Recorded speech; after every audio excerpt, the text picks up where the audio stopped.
Hello and welcome to this Chatham House seminar.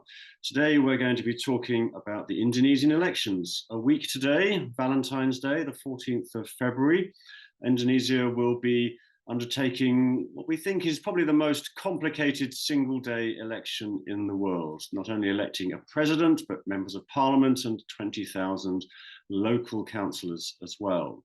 The stakes are large, the country is huge, and we've got a really good panel here to discuss what it all means for Indonesia, the region, and the world. And I'm pleased to say that everyone's turned up in Indonesian dress code. I tried to find a colourful shirt myself. This is the best I could do. I need to say that this seminar is on the record and is being recorded, and we'll probably put it on the website afterwards. We will be taking questions from you, the audience, and you can use the Q&A function down there at the bottom of the screen. Please don't use the chat function because we won't see it. So I'm going to introduce the speakers. We have three speakers. Joining us from London is the head of the Asia Pacific program here at Chatham House, Ben Bland. Ben was formerly the Financial Times correspondent in many places, but including in Jakarta from 2012 to 2015, and is the author of a biography of Joko Widodo, Man of Contradictions. And then joining us from Jakarta, we have Lina Alexandra. She's head of the Department for International Relations at the real CSIS, that's the Center for Strategic and International Studies in Jakarta, not the one in Washington. And then we have Dr. Yanwa Nugroho, who was Deputy Chief of Staff to President Jokowi between 2015 and 2019. He's currently attached to the IC's Ufok Ishak Institute in Singapore, where he works on their Indonesian studies program, but he's joining us from Singapore. Sorry, he's joining us from Jakarta today.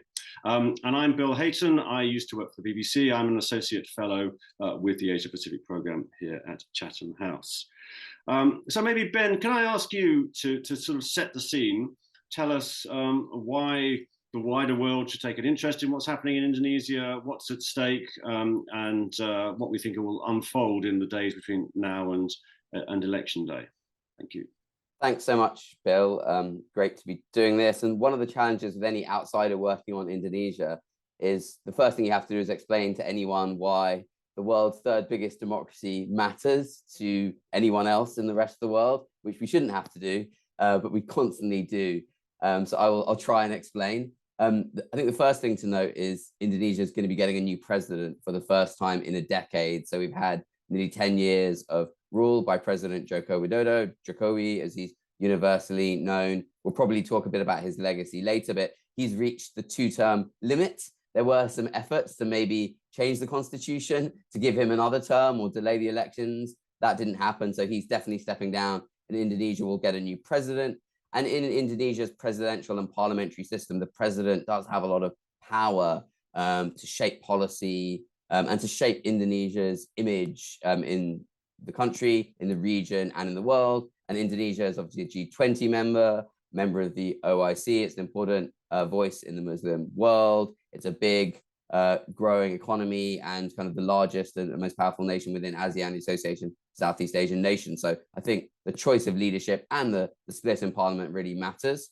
In terms of the election itself for the presidency, the clear front runner is Prabowo Subianto, a current defense minister, former special forces general with a checkered track record in the military during the Suharto era.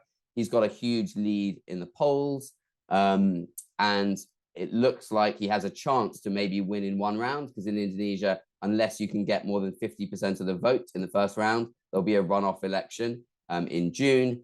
Prabowo is going up against two former governors, provincial governors. One is Anies Baswedan, the former governor of Jakarta, the capital city, and the other is Ganjar Pranowo, who's the former governor of Central Java, one of the most populous provinces in Indonesia. So they're both quite different characters from Prabowo. And although this is the confusing thing, Prabowo fought and lost the last two elections against Jokowi in these very bitter, divisive campaigns full of mudslinging and even some violence and contested results, the sorts of things we're used to seeing in America, not Indonesia.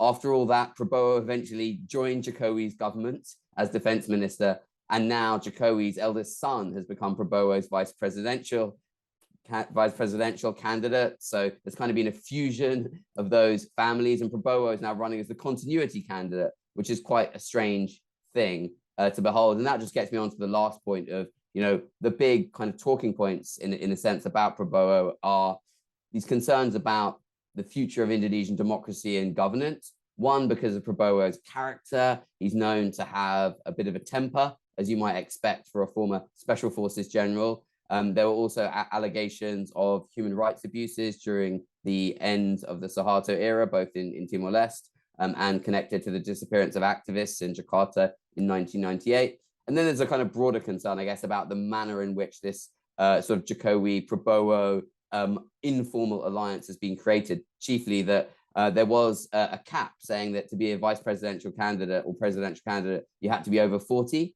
Jokowi's son is 36. And there was a change made by the Constitutional Court, which happened to be chaired by Jokowi's brother-in-law, which allowed him to stand on the basis that he himself is an elected official. And I think that's highlighted some broader concerns that on Jokowi's watch, while he's focused on the economy, the quality of Indonesia's democracy has suffered because people in the Indonesian system who want to kind of claw back power from the people and claw back accountability mechanisms have been able to do that either because Jokowi's helped them or because he's been focused on other things and he's not really that bothered about managing Indonesia's democracy. So those two concerns about Prabowo himself and about kind of the manner in which Jokowi has managed Indonesian democracy leads to a whole basket of concerns, which many Indonesian voters don't seem that bothered about, given that Prabowo is the front-running candidate. Great, thanks so much, Ben. That's a really good introduction, I think, to set the scene. Now, Jano, I'm going to turn to you next. Maybe can I ask you in a bit more detail, how has the campaign been going? What are the opinion polls telling us?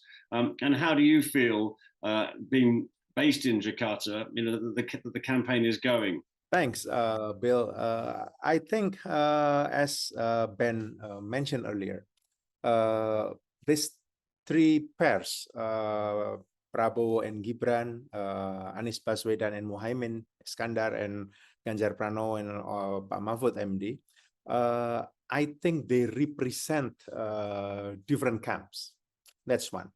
Second, we should not forget the so-called, I would say, Jokowi effect. Jokowi's approval rate remain high from time to time. Once it also puzzled me why it remains this high, but then I think because it connects directly to the economic performance rather than to the political dynamics. So as long as the price of goods and services remains inflation rate low, I think the approval rate of Pak Jokowi is quite high. And I think this is what is at the moment being, I would say, used by Prabowo and Gibran because they associate themselves as Jokowi's successor. And for most of the people who are satisfied with Pak Jokowi, who thinks Pak Jokowi works for them, who helps their life, and he does. I think that's how this pair benefits from Pak Jokowi, and that's why Prabowo and Gibran's polls at the moment is quite high, even higher than the other two. Pak Ganjar, on the other hand, coming from BDIP, the same party as Pak Jokowi, also once associated himself as Jokowi's successor. But then I think over time, and because of the changing dynamics of the political landscape, I think it's become more clear that although Pak Ganjar continues Jokowi's policy, and he said so, he promised that in the political vision that he shared with the people, but clearly he said, I'm going to improve it. I will not continue if that's defective, if that's problematic, I will correct them. So if I put these three pairs, Anies, is proposing the so-called that the main theme is change. In bahasa Indonesia, it's clear perubahan, meaning change. While Prabowo clearly campaigns for continuation. And Ganjar, I think after a while, he managed to formulate improvement. So these last two pairs, actually, they have a closer tie to Pak Jokowi compared to Anies. But I think if you look at the base for their votes, Anies appeals to more, I would say, middle class intellectuals, more educated people. You know, he's very eloquent in formulating the vision and mission documents. Prabowo associates himself as Jokowi's successor, who work for the people, and it can be seen from his populist promise, like for example, free milk, free lunch for students from elementary school to high school, even from preschool. And if you look at Ganjar, he is more into, you know, a representative of democracy, sort of, but also commoners. That's the image that's the thing brought into the big picture. So that's the situation now, and I like the way, and actually I would like to challenge the way when you mentioned maybe Prabowo would win in one go. As long as I understand the dynamics in the field, I still have my confidence. I don't think it will go one round. I don't think, unless this is not a real election. Sorry to say this. If this becomes, you know, sort of state level operation to make sure Prabowo wins, for example, then it can go one round. But if it is a real election, I don't think it will. So I will stop here. Great, thank you very much indeed. I think you've raised a whole number of things there which make me want to ask you more questions. But I'm going to turn to Lena now, because you work on foreign policy. What do you think the outcome of the election would mean for Indonesia's foreign policy? Well, thank you, Bill. Well, basically, I think we still don't know who's going to win. Polling result might indicate that a particular candidate might win, but anything can always happen at the last minute. I personally don't think that Indonesia's foreign policy will fundamentally change under the new president, to be frank. Because looking at their platforms, visions and missions on paper, and as they elaborated as well in different occasions, including the presidential candidate's speech in CSIS back in November last year, and the recent presidential debates on foreign policy, I do not see a fundamental departure from what is happening now. First, Indonesia will continue to maintain its non-aligned policy amidst the great powers rivalry, in particular between US and China. But one ultimate concern is to what extent the so-called pragmatic foreign policy will continue, because this will create serious risk to Indonesia's non-aligned position if the new leaders do not carefully calculate the consequences of pursuing such pragmatic approach and not taken into account our principles and norms, as well as how Indonesia can contribute to the regional and international peace and security. The fact that none of the candidates are foreign policy figures, and also that foreign policy has never been a dominant campaign agenda to win votes, I don't think the candidates will spend much of their energy on how foreign policy should be crafted in the future. In essence, what I see is there is a genuine aspiration from all candidates to make Indonesia a great country, no longer a fence-sitter, becoming a more proactive global player. It's basically, in a nutshell, is for Indonesia to punch according to its way. And this is in line with the tagline Indonesia Emas 2045, Indonesia Golden Year to 2045, where Indonesia will become the fourth or fifth largest economy in the world. And another thing that we also worry is to what extent the ultra-nationalistic sentiment will influence or shape the foreign policy conduct. As we can see, a particular candidate, especially candidate number 2, which is predicted to might be a winner of the contestation, put heavy emphasis on the so-called downstreaming policy, on nickel as one of the critical minerals, digital downstreaming, whatever that means, and so on and so forth, which seems to me is only exposing ultra-nationalistic sentiment instead of a strategic foreign policy or strategic policy, basically, on how such a downstreaming policy could truly benefit the country. But at the same time, is also consistent with the statement with the intention to maintain the so-called good neighbor policy, right? That particular candidate is also championing. Other candidate number 1, seems to offer the projection of Indonesia's soft power and the so-called value-based foreign policy as a critique to a pragmatic foreign policy.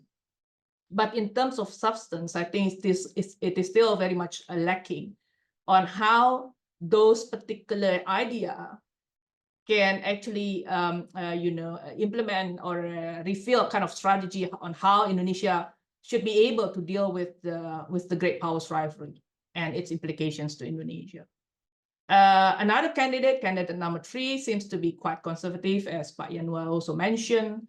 I think it's the same on the foreign policy aspect as well, simply focusing on what already exists now, aiming to focus on protecting the state sovereignty and territorial integrity, but at the same time, trying to be proactive at the global level through reviving the aspired identity as global maritime fulcrum that President Jokowi, stated in the beginning of his presidency.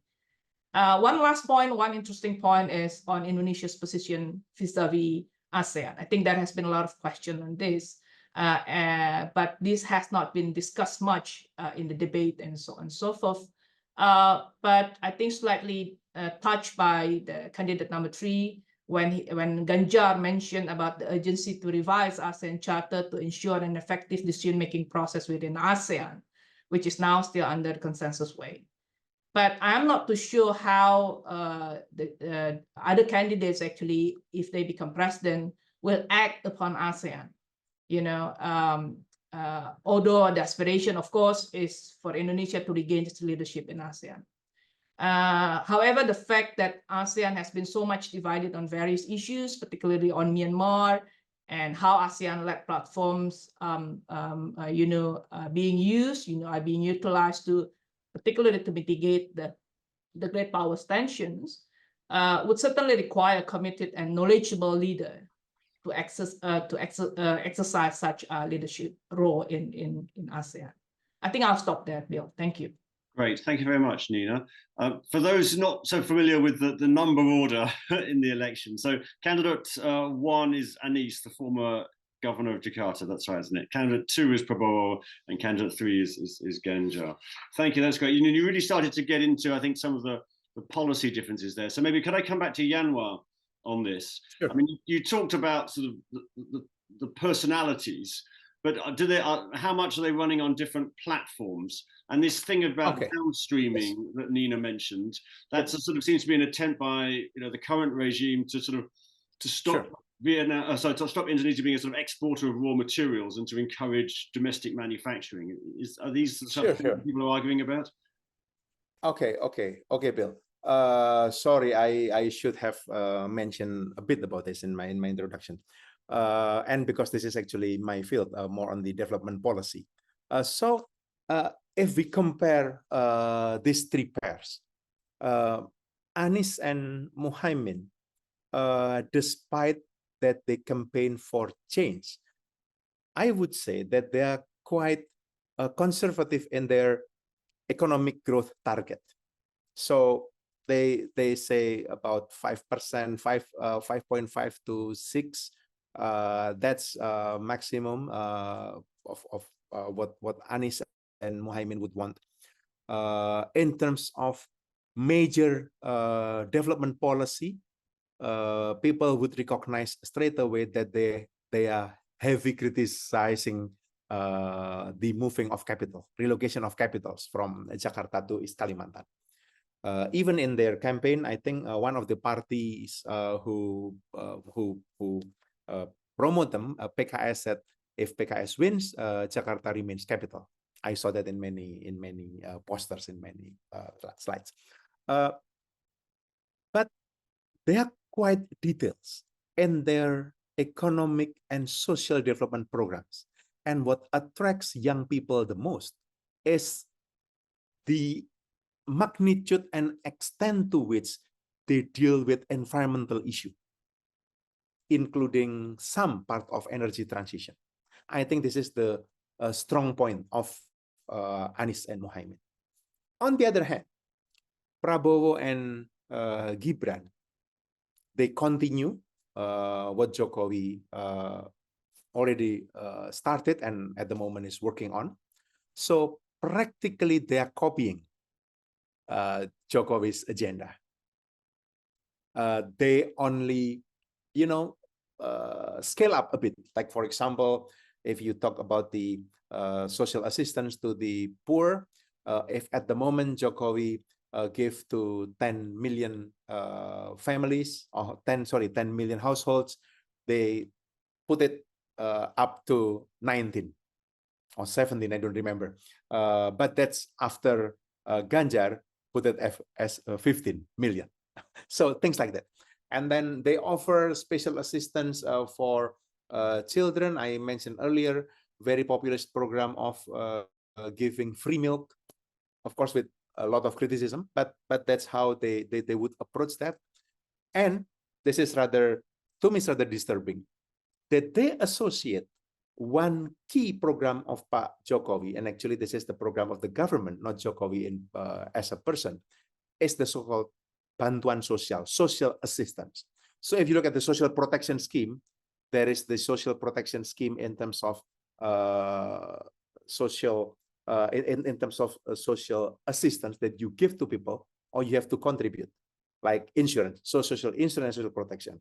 This social assistance is free, given to the people in terms of it can be in the form of money, non-cash conditional transfer, or food staples like rice and so on. And I can say that at the moment it is being politicized, that bansos, social assistance, will not continue if Prabowo doesn't win, which to me, it is a clear manipulation. It's manipulative, okay? But for the people at the poor, this really matters. Third, if you look at Ganjar and Pak Mahfud, their policy, as I mentioned earlier, they would improve. So I've been receiving many questions about the continuation of moving capital, for example, Bill. And they ask me, what about Ganjar? Ganjar will continue Jokowi's policy, but he dares to put the so-called corrective measures. Like, for example, if I can say controversial, one of the controversial, the downstreaming will be the second. The first is the relocation of capital. Ganjar will continue the relocation of capital, but he openly says that, look, there are these numbers of indigenous communities that at the moment are being neglected. Look, this is the environmental destruction that's being done. I will correct this while continuing the capital. So it will be slower. Let me get back to Anies on this. Although Anies claim, or Anies camp claim that they would not continue the capital, and even they never mentioned this in the vision mission documents, but they will have to, unless the coalition supporting them in the parliament can change the law. As long as the law is not changed, Anies will have to continue the capital, right? Unless you want to be impeached. Okay, so if Prabowo wins, the extent to which the capital development would be continued will be this high, and then Ganjar, and then Anies. I think Anies will try to slow down. So in terms of another topic that's quite getting attention and from the people. You mentioned earlier downstreaming. Prabowo clearly continues the downstreaming. He also mentioned that the downstreaming should also be in other sectors, not just not just extractive sectors. Ganjar is doing the same. But for Ganjar, both Ganjar and Anies, they see the issue is bigger than just downstreaming. Both of them agree that Indonesia has undergone the so-called premature deindustrialization.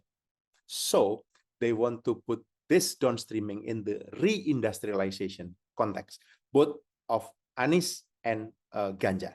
So 01 and 03, the pair 1 and pair 3, they will continue not only the downstreaming, but they want to build reindustrialization. The way they do it will be different, of course, but that's their main policy. And both of them also agree it's not only on the extractive sectors, but also in the agriculture and also fisheries, so oceans and fisheries, even down to digital sector. So that's what I can say about the development policy in the future, Ben. I mean, whoever wins. Thank you very much. Thank you. That's great. Now, Nina, can I turn to you maybe? Because those concerns about downstreaming and premature deindustrialization surely have something to do with the huge rise in China's exports to Indonesia. Am I right in thinking that? But China is also a major investor, and there's Belt and Road Initiative and all the rest of it. Is there a discussion about China in the Indonesian election? Does that play into any part of these debates? Well, I think, of course, there's to a certain extent, there's a discussion whether Indonesia under the new leadership will be getting closer to China or the opposite, basically. But I think to respond to your question, I think Indonesia will continue to try to strike the balance in terms of the relations with the great powers for the sake of maintaining the non-aligned position. Although, of course, there's a very strong concern that the freedom might not be too much, to be frank, because as more and more investments and trade ties with China will certainly become a factor, that influence, that shape that type of relations. But what I want to say also, I think it's quite interesting with Indonesia, the fact that we have a kind of maybe quote unquote, I don't know whether it's a correct term or not. We have a kind of self-censorship to some extent here in Indonesia because of our past history, in the way that communism is always connected with the Chinese issues. There's still to some extent there's a sentiment against China and Chinese communities in Indonesia and so on and so forth. So there's a kind of a cap, when the government is seemingly to be closer, much closer to China, for example, during the pandemics where there's a footage, when the Chinese workers landed at Indonesian airport, at Jakarta airport, when the lockdown was being implemented, there was a very strong reaction from the public toward the government, and the recent cases in Morowali and so on and so forth, I think there's this kind of the public pressure to the government for the government to get back to the track, to strike the balance in terms of the relations with China. Great, thank you. Ben, turning to you, I mean, do you see significant differences in these platforms, what they actually, the offer that they're making to their voters?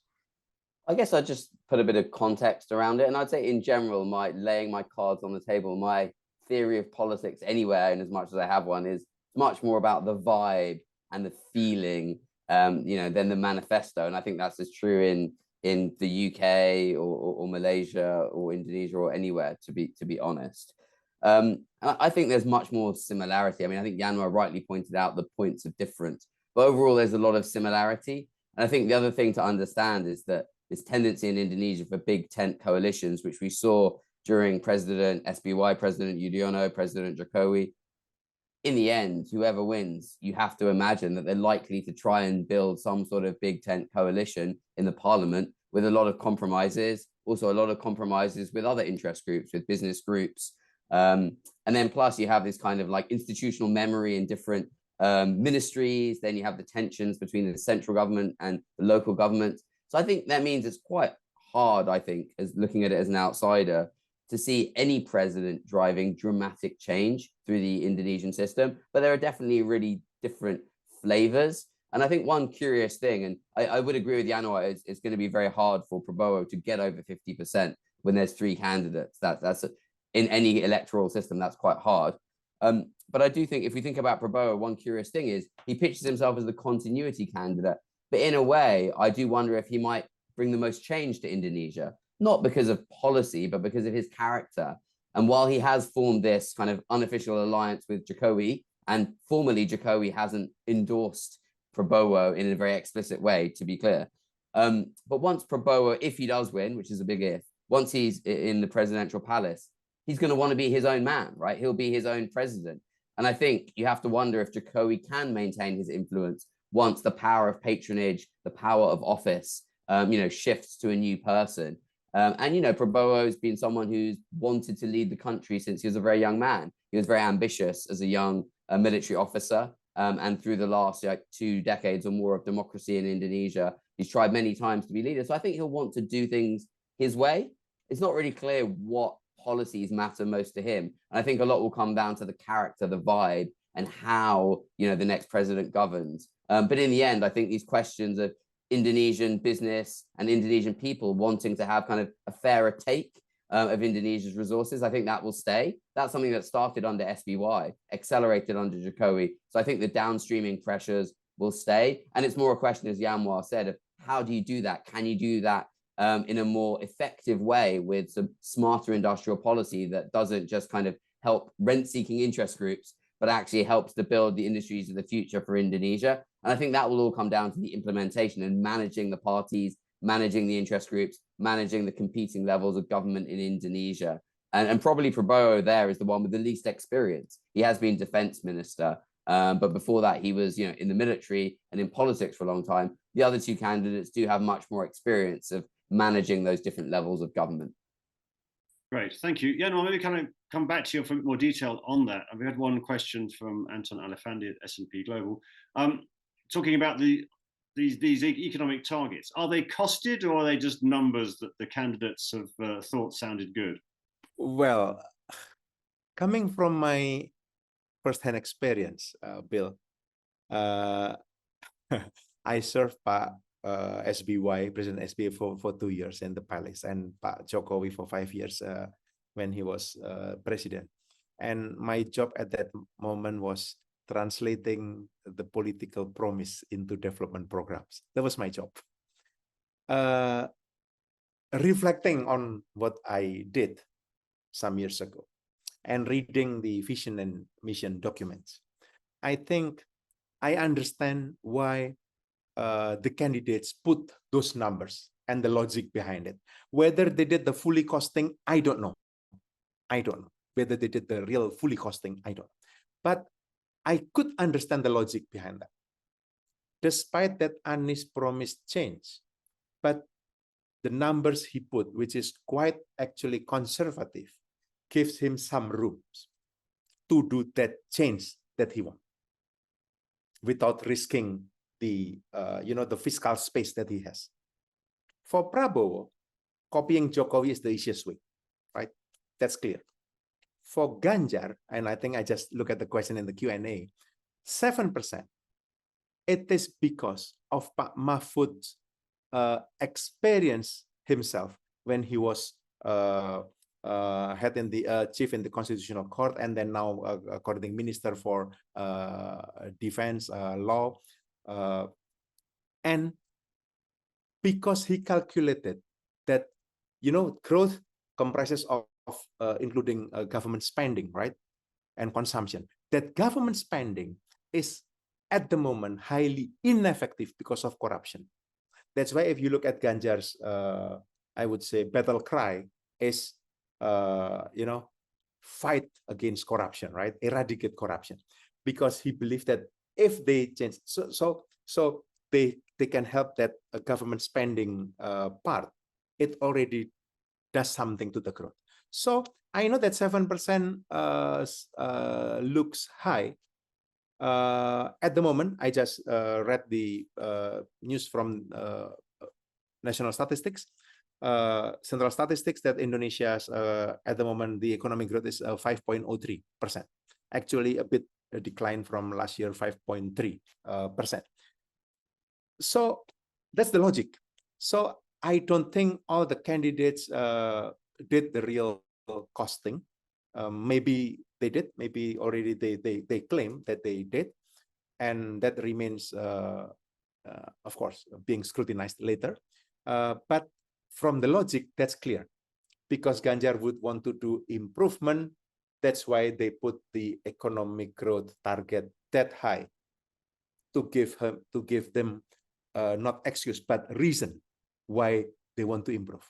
While for Anies, they put that economic growth quite conservative, because they need room to do change. Because once you do change, you have to change a lot in terms of structure in the government, everything. So that's my take to that question, Bill.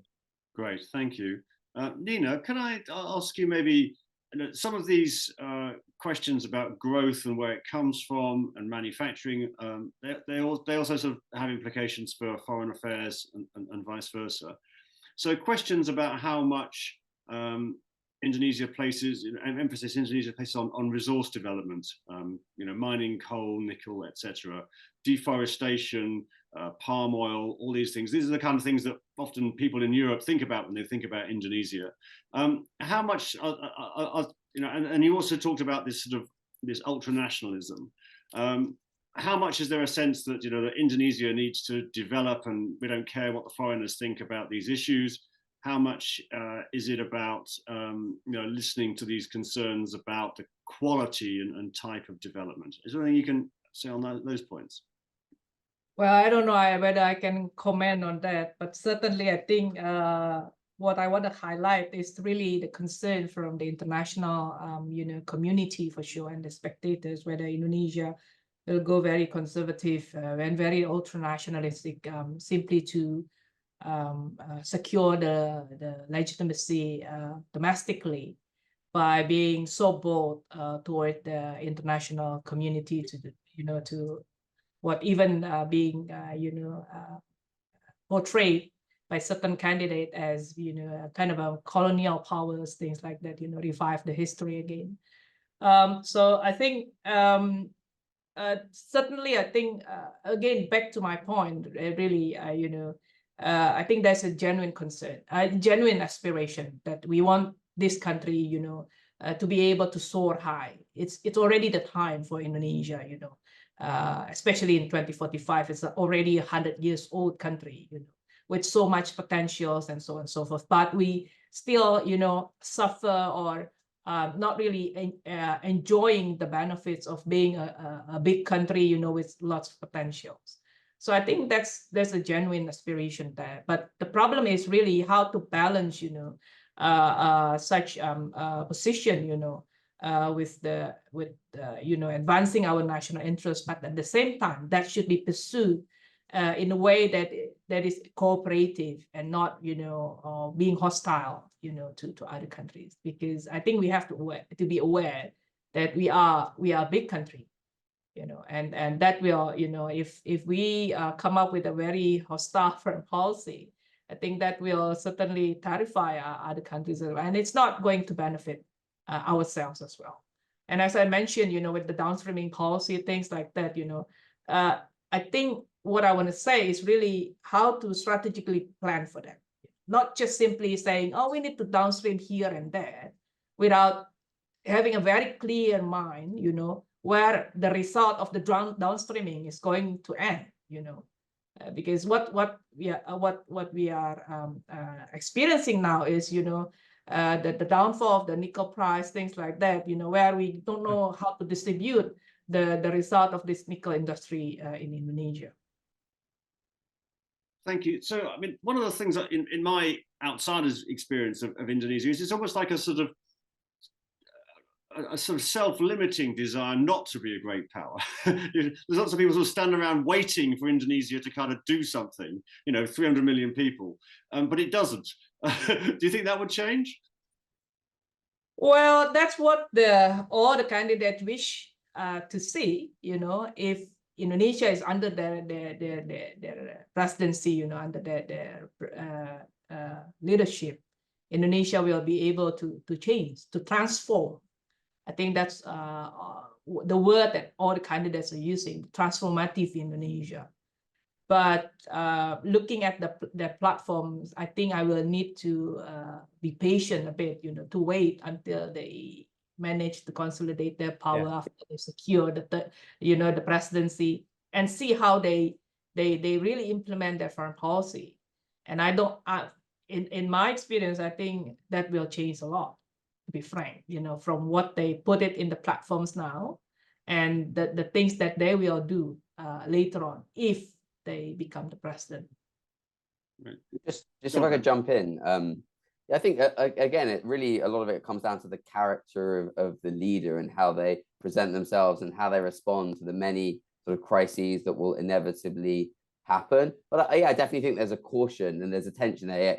Indonesia does want to be great, but certainly on foreign policy questions, there's a sense that I think in Indonesia's past, when leaders like Sukarno and then Suharto became very engaged with particular blocs, it coincided with great tribulations, divisions, violence within Indonesia. So I think there is a linkage there in the sense that there's risks, right, for any country seeking to take a bigger role. I think there's also risks for the outside world, to be clear. So a lot of people, when I was living in Australia, would say we want Indonesia to take a bigger role in the world, but be careful what you wish for, because Indonesia's bigger role won't always be what Australia wants, certainly won't be what the West wants, and won't always be what Singapore or Malaysia, the Philippines want. So I think there's an interesting question there.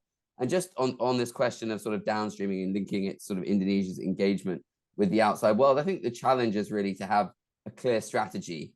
And one irony, when I was living in Jakarta, the World Bank and the IMF and the FT and the economists would constantly lambast Indonesia for trying to promote sort of more manufacturing, trying to restrict exports, the sorts of things that now the US is doing, the EU is doing. So the kind of global debate around these things has changed. But the key is, if you're going to do it, it's got to be smart. As Lena said and Yanwar said, you need a strategy and a plan. And I think even under Jokowi, where he's had a lot of focus on this, we still see these two sides, that sometimes he says Indonesia is open for business. Sometimes he says, literally Indonesians should hate foreign products, love Indonesian products. And I think my suspicion is that whoever wins, you're going to get this kind of slightly unstable balance, rather than Indonesian leaders coming to their own people and saying, here's the balance we need to strike on foreign investment and protecting Indonesian workers.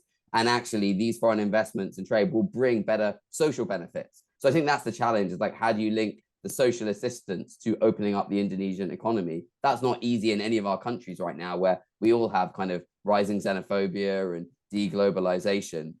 And just the last thing I'd say on sort of the China question, in Europe and America, we talk about de-risking as basically removing sort of China from our economies or from key parts of our supply chains.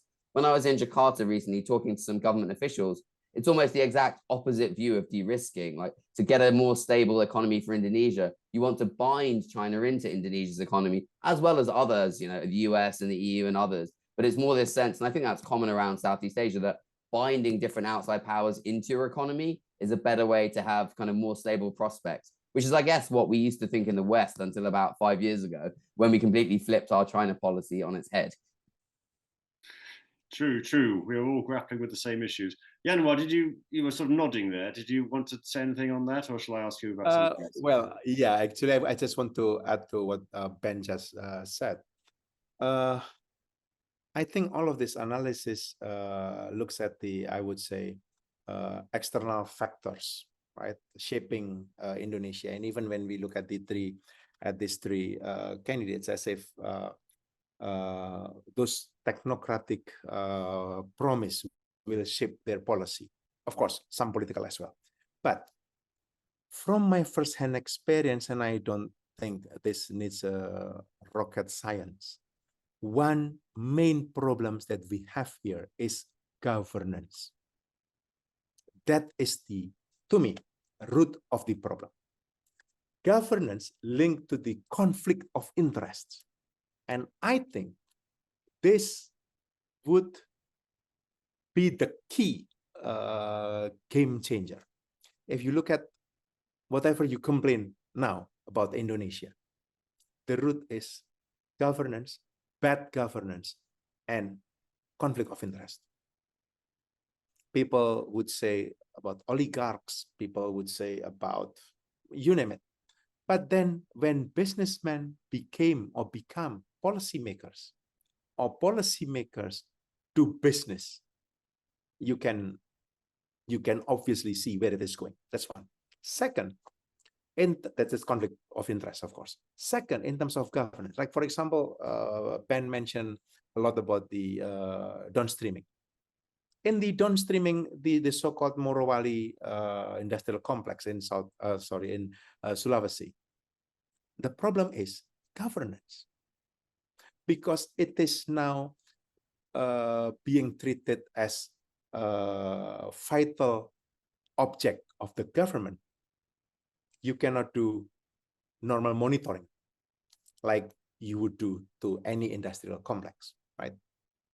From the beginning until today, accident happens nearly, not every month, even once every 2 weeks, or even once every week in that downstreaming complex.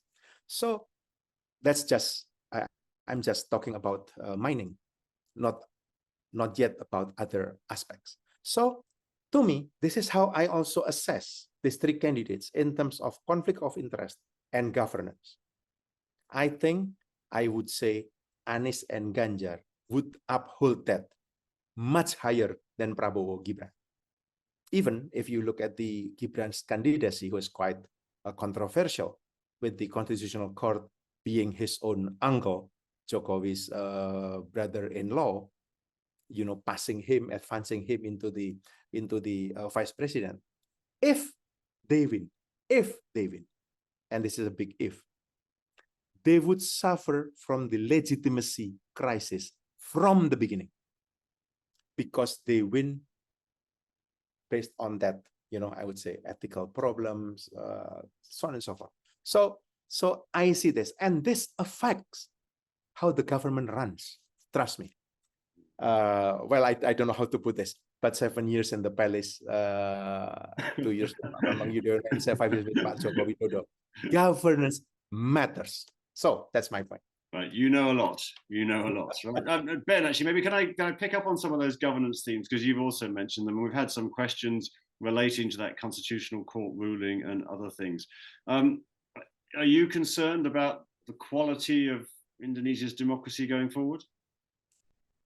It's definitely a concern. I would always say it's a concern really for Indonesian voters and Indonesian citizens. And what the polls tell you is people just don't seem that bothered, right? They're somewhat bothered about the Constitutional Court ruling, but it doesn't seem to have transformed the election campaign. I think that could look very different, to be clear, if there's a second round, because I think if you have two candidates, and it seems almost certain that Prabowo and Gibran will be one of those pairs, I think you could see the contest become framed much more around these sorts of issues that Yanwar was talking about. So I think that could change. But so far, just the polling data shows that there's a core of people who are concerned, but many Indonesians aren't concerned. And I think that's probably because lots of these problems are not new, right? The kind of the conflicts of interest, the power of oligarchs in the business sector, and the links between the business sector, ministries and political parties.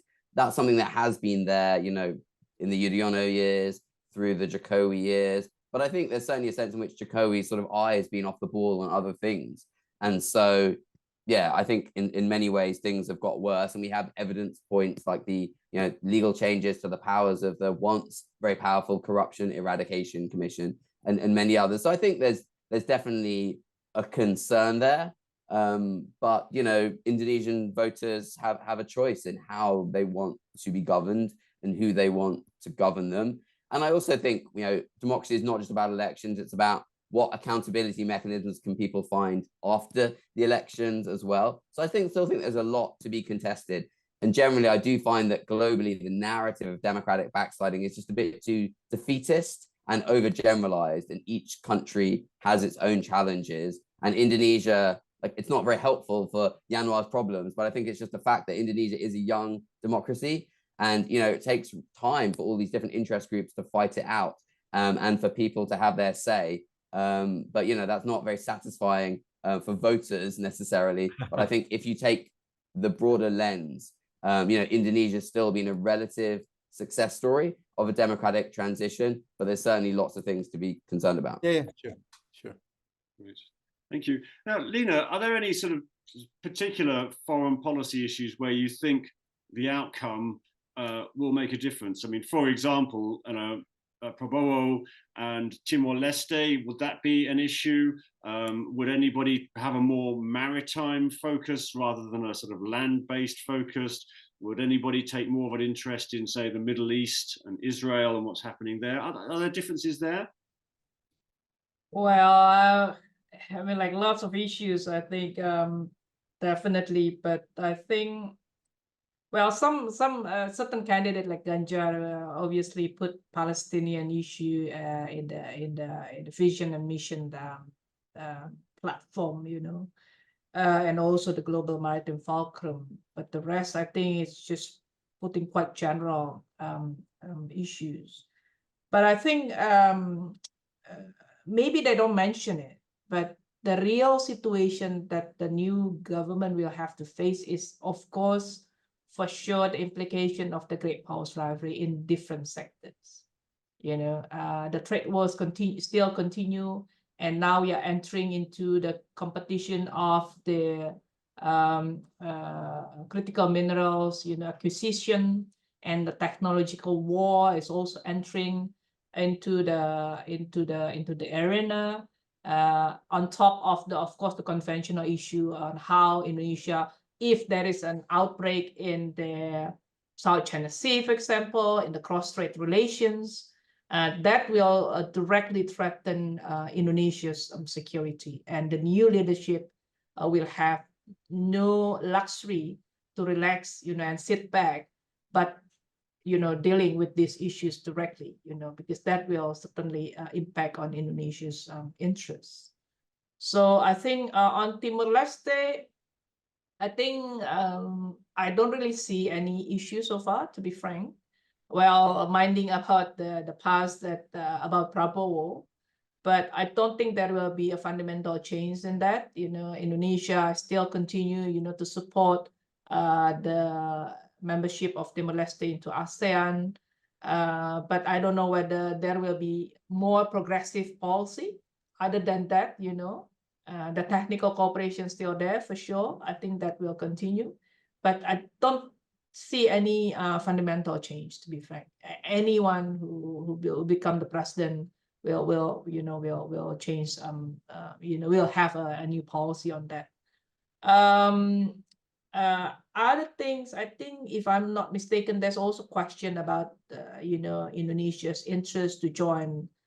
Whether Indonesia will be interested to join the new initiative by Afghanistan, the Regional Cooperation Initiative.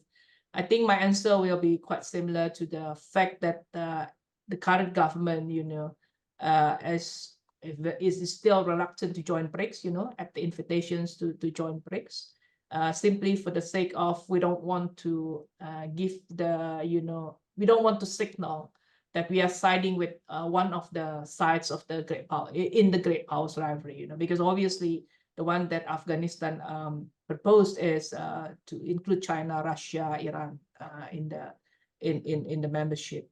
So I think in that sense, for foreign policy, still a lot of question marks on this.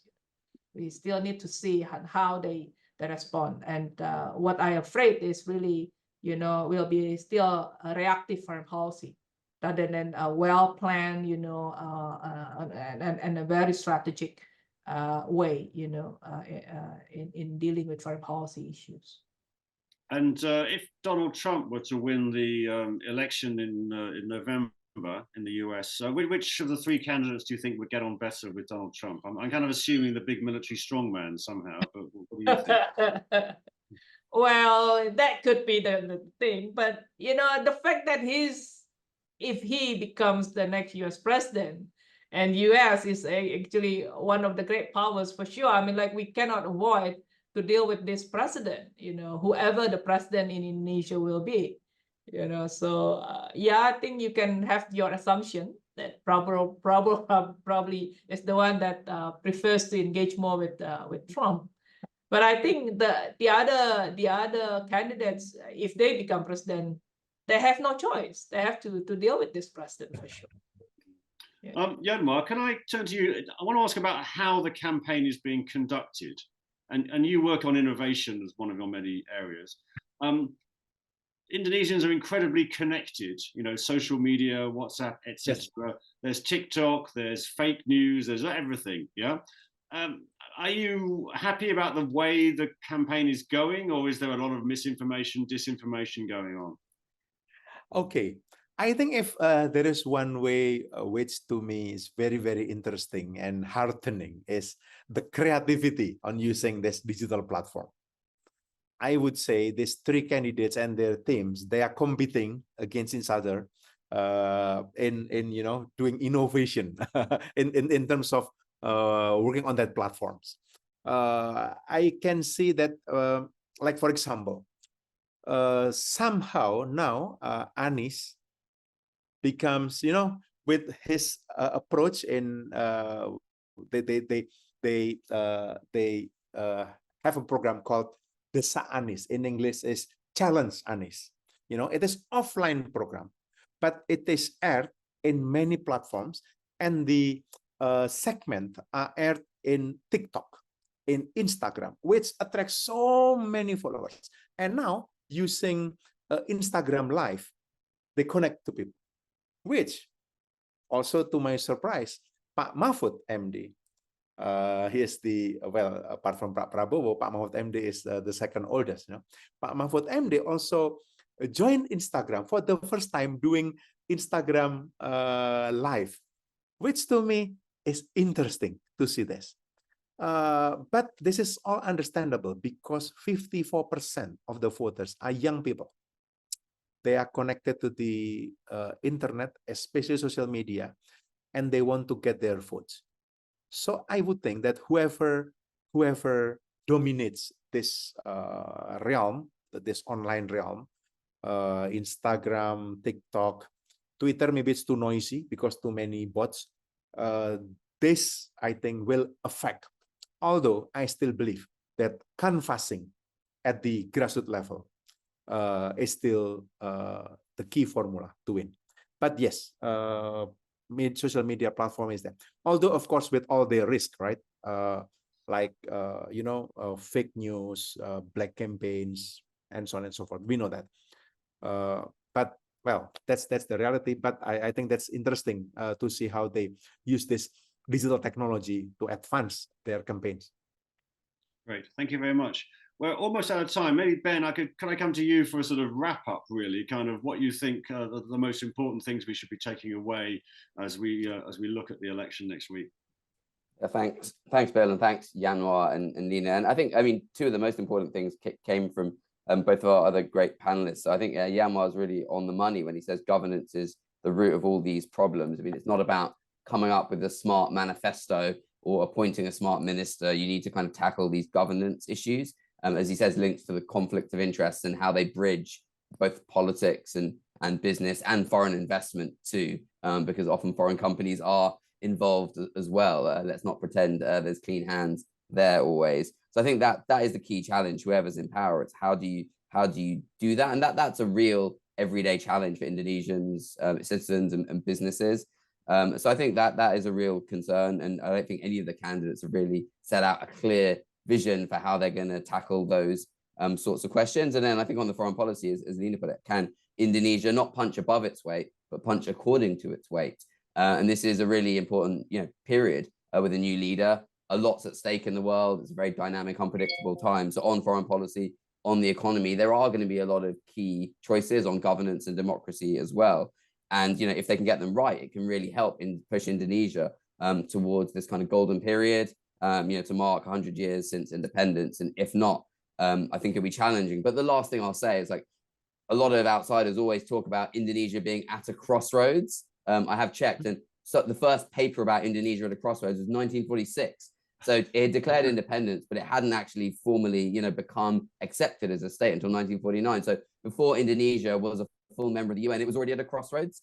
This cliche is so absurd that it's made it to The Simpsons. As I always like to tell people, Homer is reading The Economist on a business class flight and turns to Marge and says, "Did you know Indonesia is at a crossroads?" And while these decisions are important, Indonesia is usually not at a crossroads. It's a very big, very complicated country, and it's better to think of it more like an oil tanker. So it's really, really hard to shift direction on foreign policy, on these governance questions.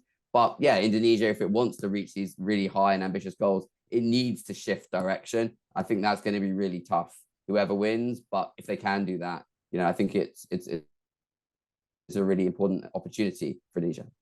Great. Thank you very much indeed, Ben. And thanks also to Lina Alexandra from CSIS in Jakarta and to Yan Wanagroho from IC's Youth Institute in Singapore. It's been a really great discussion. We've had well over 100 people taking part, asking questions and watching. Thank you very much. We'll be keeping a really good and much better informed eye on the elections now. And we'll either be coming back for a discussion ahead of the second round, or we'll be deciding which of our candidates or our participants was right in thinking that we won't need a second round discussion. All the best. Thank you very much indeed, and enjoy the rest of your days.